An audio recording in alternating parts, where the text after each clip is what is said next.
Oh, day 2 after a laser treatment. I need a shower.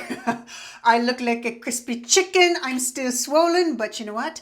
This is why I'm doing this recording, so I can show you guys exactly how to take care of your skin after you do a procedure. So I've already done day 1, so you can go back and watch that, save it. And then that way you have it for day 1. Day 2 is going to be very similar to day 1, although I'm going to do this in the shower, and I'm going to walk you through, for those of you who are like, Natasha, I prefer to take showers in the morning. How do I take care of my skin? You are still going to use a clean face cloth. You have to use a clean one every single time you wash your face, especially at this stage, because we don't want to introduce any type of bacteria. The other thing we're going to do is we're going to make sure that we are using an oil cleanser. We're going to stay away from the actual foaming or other versions because we want to keep the skin super hydrated, and we are not going to be rubbing our skin when we're in the shower. We're going to be patting the skin. The nice thing about the shower is that it will help kind of pull off all the dead skin cells, but we don't want to pull anything off. When we're using our face cloth, it's going to be a tap, press, rinse, rinse, rinse, and you rinse and repeat a million times. Trust me, you want to protect your investment. There's no point putting all this money into it if you're just going to cause issues down the line. All right, I've got the shower going. I'm going to use tempered water, not hot water. I'm going to wash my hair first because it seriously needs it. All the product always ends up in the hair. And then I'm going to wash and cleanse my skin. No, I'm not taking you with me in the shower, but I will talk about it when I come out. Stand by. Quickly, I forgot to give you guys a quick, so it's crusty. It's really crusty. So this hopefully all will flake off in the oil, but again, we're going to be tapping, not pushing. But I just want to show you all the dead skin finally coming up to the top. All right, see you in a minute. Oh my God, I feel human again. Okay, so let's take a look at the skin. Now, I can tell when I was in the shower, I was gently touching it. I can still feel the crusty stage. I'm still very crusty. Now, I did go a little aggressive this go around. Last time I wasn't as aggressive.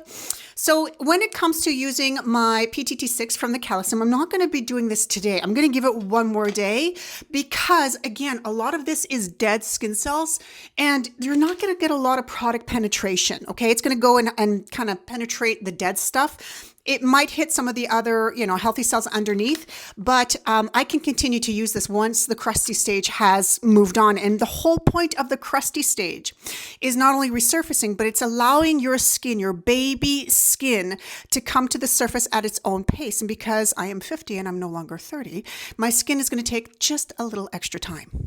So now is a good time to use my red light therapy. That is what I'm going to be doing next. And then I'll show you what the rest of the skincare routine will look like.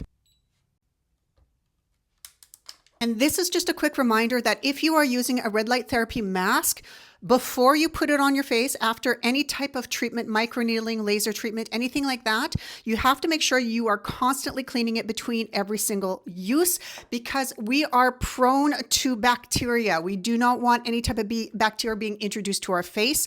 We put a lot of money into it, so we got to make sure everything that touches our face is clean, clean, clean. That includes your glasses, making sure you wash them before you put them on your face.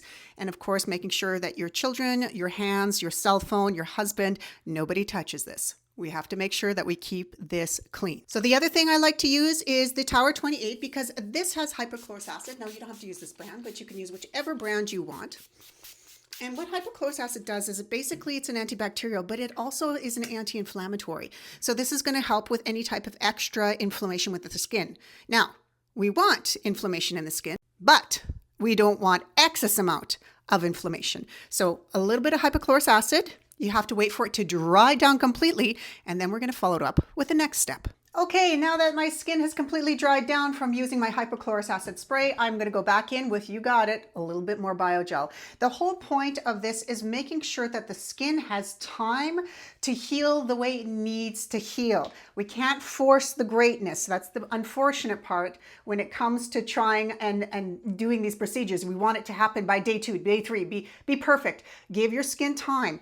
If you're patient and you baby the shit out of it, it will repay you in spades. So I'm taking my biogel. This is a vegetable base, so it is a full occlusive, meaning it's going to be like a barrier and it's going to keep the skin as hydrated as possible. So the cells underneath have a wonderful opportunity to just do their magic. They are working hard behind the scenes. I just want to give it the best possible opportunity and environment for it to heal, so I maximize my results. And then again, when you're washing your face, I didn't wash my face last night. I only did it the one day because I'm not touching my face. I'm not putting anything else on. So if you want to wash your face twice, you can. I think less is more. Once a day is just fine at this stage, because we're not putting on any active ingredients, and we're definitely not putting on any sunscreen because we're not going out in the sun. You have to avoid the sun. You must embrace your inner vampire. You cannot go out into the sun just yet. So you do definitely have to avoid that for the first 3 days, but I promise you, it's so well worth it. You didn't spend all this money and go through all this irritation for nothing. Embrace the process. It's slow, but it'll be worth it when it's done. And I will see you tomorrow when we can start introducing some new options.